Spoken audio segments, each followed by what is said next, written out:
कहाँ से आ रही हो? अरे हम तो जरा गुलशन आपा की तरफ गए थे, मगर वो तो अपनी बेटी के घर गई थी। हाँ, उनकी बहू से मुलाकात हुई हमारी, मगर माशाल्लाह उनकी बहू ने बहुत इज्जत दी। अल्लाह पाक सबको ऐसी बहू दे। अरे भाई, गुलशन खाला जैसी औरत के साथ निभाना आसान काम नहीं है। वो तो उनकी बहू का हौसला है जो निभा रही है। अरे नहीं बहन, गुलशन खाला गुस्से की तेज है, दिल की बुरी नहीं है। तो हमने कब उनका दिल देखा है? हमने तो जबान ही देखी है।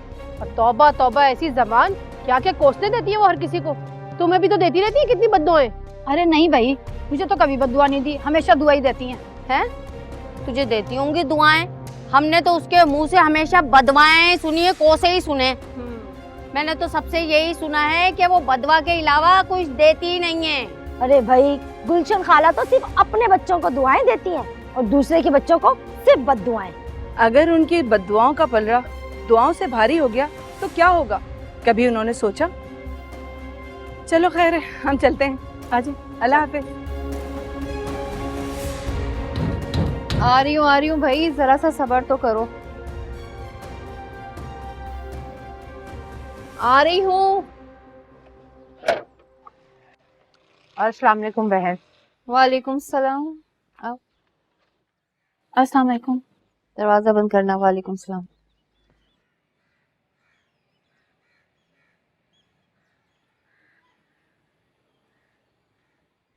बहन वैसे बुरा मत मानना, अब पता नहीं तुम्हें मेरी बात सही लगे या गलत, लेकिन इस तरह से मुसर्रत का बुलाना मुझे अच्छा नहीं लगा। सीधी सी बात है। देखो बाजी, हमारे यहाँ ब्याही बेटियों को मैके में बहुत इज्जत दी जाती है। अब मेरी बेटी कुछ दिनों के लिए मैके रहने आ रही है, तो क्या घर की बहू को घर में नहीं होना चाहिए? वाह, ये बड़ी अच्छी बात है। यानी आपकी बेटी मैके आए तो अच्छा है, बहू अपने मैके जाए तो बहुत बुरा लगता है आपको। आपकी बेटी को हमने अपने घर में कोई तकलीफ नहीं दी है। यहाँ उसे हर किस्म का ऐश आराम सब मैस है। फिर इसके बावजूद भी इसने अगर आपसे जाके कुछ उल्टा सीधा कहा है तो ये झूठी है। इसे अपनी इज्जत का जरा ख्याल नहीं है। बेहतर यही होगा कि आप इसे अपने साथ वापस ले जाएं। जितने लाड प्यार उठाने उठाएं, जितने दिल रखना चाहती हैं रखें। हम नहीं बुलाएंगे इसको।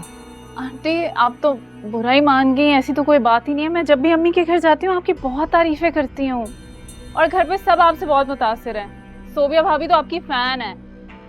अम्मी ने बुरा मान लिया क्योंकि मुझे इस तरह वापस आना पड़ गया।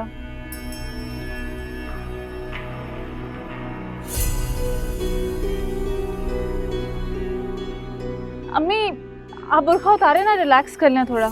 नहीं भाई, मुझे नहीं करना, आराम आराम। उस्मान से बोलो कि मुझे छोड़ आए घर जाकर। उस्मान तो बाजार गया हुआ है दावत का एहतमाम करने। अरीबा अपने मियाँ के साथ आ रही है, और हमारे यहाँ दमादों को बहुत इज्जत दी जाती है। रहने दो बहन, मैं चली जाऊंगी। अम्मी, मैं आपके लिए टैक्सी मंगवा देती हूँ। हाँ, ये ठीक रहेगा। मैं अपने बच्चों को बिल्कुल परेशान नहीं करना चाहती। मेरी तो हमेशा अल्लाह से यही दुआ है कि मेरे बच्चे खुश रहें, आबाद रहें, बस अपने आप में। हाँ, अपनी औलाद को तो सभी खुश देखना चाहते हैं, बस दूसरों की ही औलाद बुरी लगती है। मुंह भर भर के बद्दुआएं दे देते हैं और सोचते नहीं हैं। तुम यहाँ क्यों खड़ी हो? माँ को पानी तो लाके पिला दो, फिर कल को कहेंगी कि पानी तक का नहीं पूछा।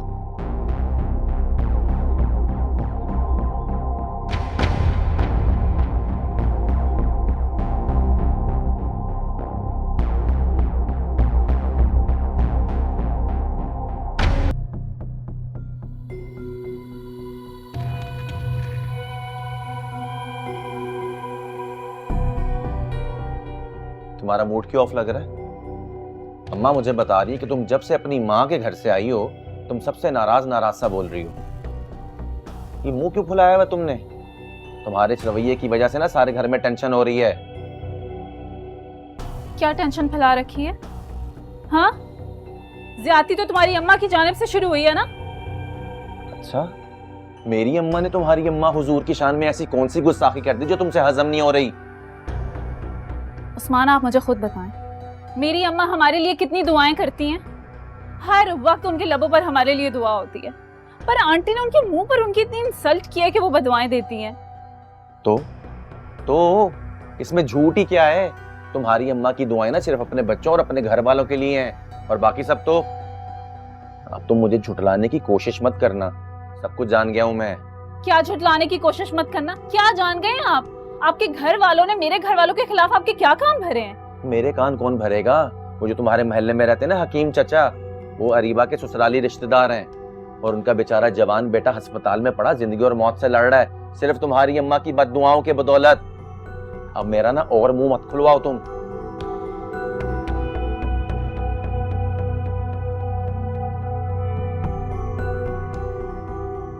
अम्मा, सोबिया ठीक कहती है, कहीं अम्मा की बदवाएं हमें ना ले डूबे।